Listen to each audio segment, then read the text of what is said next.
दैवी शक्ती व काळ्या जादूचा खोटा आवाणून सर्वसामान्य आणि साध्या भोळ्या लोकांची आर्थिक फसवणूक करणाऱ्या कोलगाव येथील एका भोंदूबाबा विरोधात स्थानिक ग्रामस्थांनी पोलिसांकडे वर्षभरापूर्वी तक्रार केली होती। मात्र त्याची दखल घेतली नसल्याचं समोर आलंय।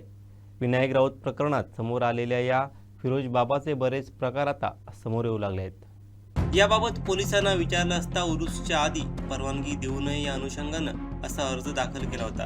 दोन्ही बाजूला घेतलेल्या मीटिंगमध्ये त्यावर तोडगा निघून उरूस प्रतिप्रमाणे साजरा करण्याचे ठरले।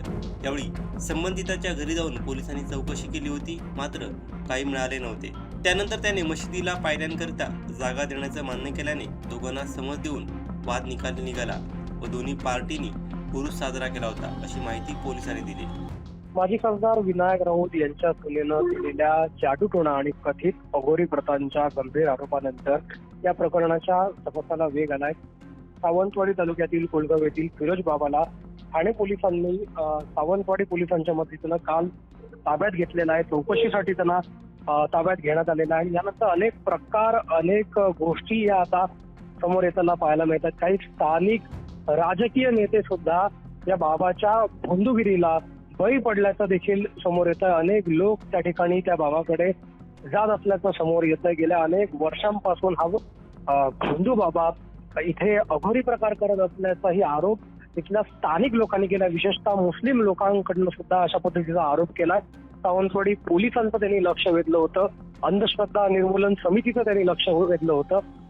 मात्र पोलीस प्रशासनाकडनं त्याची तेवढी हवी तशी गंभीर दखल घेतली न गेल्याचं समजतंय। एकंदरीतच बघितलं तर आज नगरसेवक गीतेश राऊत यांच्या पत्नी यांनी दिलेल्या तक्रारीनंतर त्यांच्यासह माजी खासदार विनायक राऊत असतील इतर जवळपास 7 जणांवर गुन्हे दाखल झालेले आहेत आणि त्यानंतर ठाणे पोलिसांनी तपासाची चक्र जी आहेत ती वेगवान दिशेने हलवलेली पाहायला मिळतात आणि त्याच पार्श्वभूमीवर त्यांनी कोलगावमध्ये सावंतवाडी पोलिसांच्या सहाय्यानं या फिरोज बाबाला कोलगावातून चौकशीसाठी ताब्यात घेतलं। याचबरोबर मुंबईतला कुर्ला येथील एक मुस्लिम बाबा सुद्धा या अघोरी कृत्यात असल्याचं समजतं। भांडूपचे आबा राऊत हे जे चुलत सासरे त्यांचे आहेत त्यांच्या सुद्धा अंगात अवसार येतं अशा पद्धतीच्या काही फिर्यादीत म्हटलं गेलेलं आहे। त्याचबरोबर राजापुरातील काझी बाबा असेल, कुडाळ नालेलीच्या हरिश्चंद्र गाडी असतील यांची सुद्धा नावं फिर्यादीने नोंदवली असून त्यांच्या विरोधात सुद्धा गुन्हे दाखल झालेले आहेत। त्याचबरोबर या सगळ्यांकडनं काळी जादू, गोमूत्र पिण्यासह अघोरी अमानुष प्रकार केलं गेल्याचे हे आरोप हे गिरिजा राऊत यांनी केलेले आहेत आणि त्या दिशेने पोलिसांनी तपास चक्र जे आहे ती फिरवलेली पाहायला मिळतात। थोडंसं याची पार्श्वभूमी बघितली तर आता सावंतवाडी इथल्या या कोलगावच्या फिरोज बाबाचे काही अघोरी प्रकार समोर येताना दिसून येतात। त्यामध्ये जसं मगाशी म्हटलं की इथल्या काही स्थानिकांनी यापूर्वी सुद्धा विविध संघटनांचं पोलीस प्रशासनाचं लक्ष वेधलं होतं। जवळपास 2025 मध्ये हे लक्ष वेधल्याचं पाहायला मिळतंय। अखिल भारतीय अंधश्रद्धा निर्मूलन समितीला तिथल्या स्थानिक जवळपास 120हून अधिक ग्रामस्थांनी लोकांनी हे पत्र लिहिलं होतं आणि त्यांचं लक्ष वेधलं होतं। आमच्या परिसरातील फिरोज आदम शेख हे आपणात दैवी शक्ती असल्याचं भासवून आमच्या गावातील लोकांची आर्थिक फसवणूक करत असल्याबाबतची तक्रार ही कोलगाव फणसवाडी या इथल्या ग्रामस्थांनी दिली होती आणि त्यात प्रामुख्यानं बघितलं तर बहुतांश लोक हे मुस्लिम समाजाचे होते। त्याचबरोबर इतरही इथले ग्रामस्थ मात्र 122 जणांचं तब्बल सह्यांचं हे पत्र जे आहे ते या अखिल भारतीय अंधश्रद्धा निर्मूलन समितीला दिलेलं पाहायला मिळतं। त्याचबरोबर सावंतवाडी पोलीस निरीक्षकांना सुद्धा हे पत्र दिलं होतं। दिनांक 18/1/2025 रोजी पोलीस ठाण्यामध्ये हे पत्र तिथल्या ग्रामस्थांनी दिलं होतं आणि ठाणे अंमलदारांची पोच सुद्धा ग्रामस्थांकडे असलेली पाहायला मिळते। या जर पत्रात काही गोष्टी बघितल्या तर सिंधुदुर्ग जिल्ह्यातल्या कोलगावमध्ये गेली 8-10 वर्षापूर्वी एक दर्गा अस्तित्वात आला आणि सदरचा दर्गा आपल्या स्वप्नात सतत येऊन त्याचे पूजन करा असं सांगतो अशी अफवा या फिरोज बाबानं सर्वत्र गावात पसरवली अशा पद्धतीचा आरोप आहे आणि या गावातील लोक या सगळ्या गोष्टीला भोळे बाबडे असल्यामुळे बळी पडले आणि देवावर श्रद्धा असल्यानं त्यांनी हे स्वप्न खरे समजून दर्गा उभारण्यात आर्थिक निधी उपलब्ध केल्याचंही या पत्रात म्हटलं आणि त्यानंतर 26 जानेवारी 2014 रोजी गावातील मंडळींनी मिळून इथे उरुसचा कार्यक्रम सुद्धा वर्गणी जमा करून सुरू केला. जेव्हा सदरचा दर्गा अस्तित्वात आला तेव्हा ही व्यक्ती हा केवळ साजीव दोरे किंवा इतर द्यायचा, तसेच लोकांच्या हितासाठी कोणत्याही पैशाची मागणी न करता साजीव देत असे. त्यामुळे गावातील लोकांनी मिळून एकूण 4 उरुसचे कार्यक्रम स्वतःच्या खर्चातून इथे केल्याचंही त्या पत्रामध्ये, त्या अर्जामध्ये नमूद केलेलं आहे. पोलिसांना हा अर्ज दिलेला आहे. त्यानंतर सुमारे 2-3 वर्षापासून ही व्यक्ती उतारे करणे, बाहुले वर जादू करून करणी करणे, त्याचबरोबर अमावस्येला स्मशानभूमीत दफन करणे, काजळ, कुंकू, बांगड्या, हाड वगैरे वस्तूंचा वापर करून काळी जादू अवगत असल्याचं भासवून घरी जादू करणे असा प्रकार करू लागल्याचा आरोप केलाय. एका ग्राहकाकडून कमीत कमी 4 ते 5 हजार पर्यंतची रक्कम उकळली जात असल्याचा गंभीर आरोप आहे. त्याचबरोबर जर ग्राहक श्रीमंत असेल तर सदरची रक्कम हे 20 ते 25 हजाराच्या घरात असल्याचा सुद्धा आरोप या पत्रात करण्यात आलाय.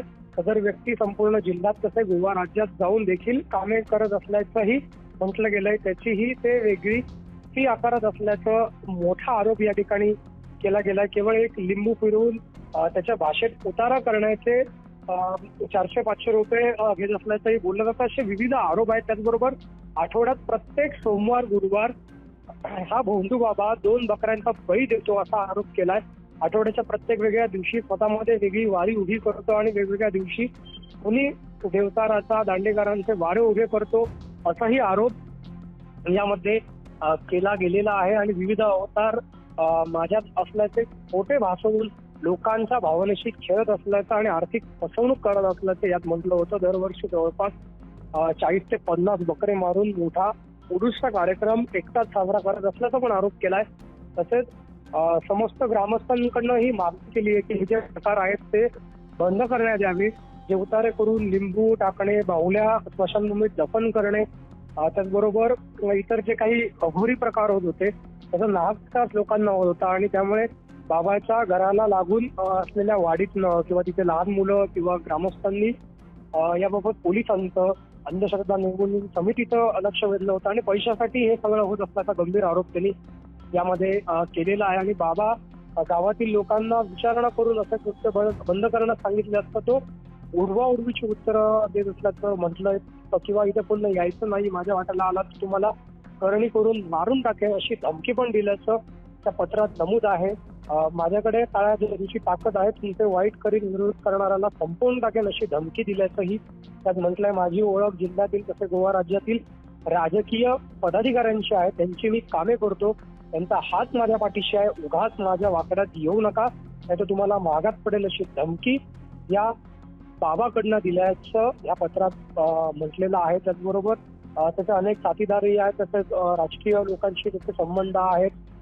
त्यामुळे जीवाच्या भीतीने हे लोक गप्प बसल्याचंही म्हटलं गेलं. मात्र त्यानंतर त्यांनी याबाबत अंधश्रद्धा निर्मूलन कायदा 2013 अंतर्गत ही कृत्य होत असल्याच्या पार्श्वभूमीवर संघटनेचं असेल, पोलिसांचं असेल लक्ष वेधलं. आणि यात प्रामुख्याने बघितलं तर लियाज शेख असेल, ताज शेख असतील, इरफान शेख असेल, तौफिक शेख असेल यांच्यासह जवळपास मुस्लिम समाजातल्या 122 जणांनी त्या पत्रावर, त्या अर्जावर, तक्रार अर्जावर सह्या केल्याचं पाहायला मिळतं. मात्र त्यानंतर पोलिसांकडनं हवी तशी कार्यवाही झालेली दिसत नाही. त्याची काही चित्र सुद्धा, त्याचे काही फोटोज सुद्धा आपल्याकडे आले, ते सुद्धा आपण स्क्रीनवर पाहू शकत असाल. काही ठिकाणी नारळ दिसतोय, काही ठिकाणी काळ्या बावल्या दिसत आहेत आणि हा परिसर चाळलेल्या स्थितीत आपल्याला पाहायला मिळतो. त्याच्यामुळे हे अघोरी प्रकार बघता, ह्या सगळ्या गोष्टी बघता निश्चितच आणखीनही काही मोठे प्रकार, मोठ्या घडामोडी या पार्श्वभूमीवर समोर येण्याची शक्यता आहे.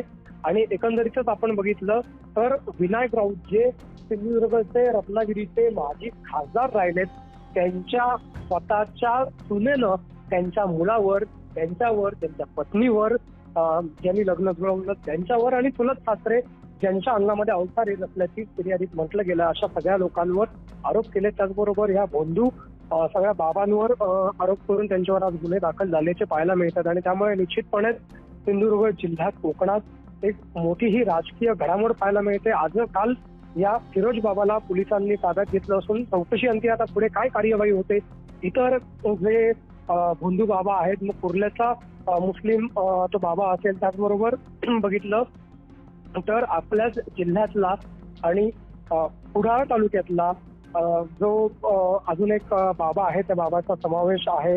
हरिश्चंद्र घाडी नालेलीचे जे आहेत, त्यांच्यावरही आरोप असे झालेले आहेत. राजापुरातल्या काझी बाबावर आरोप झालेले आहेत.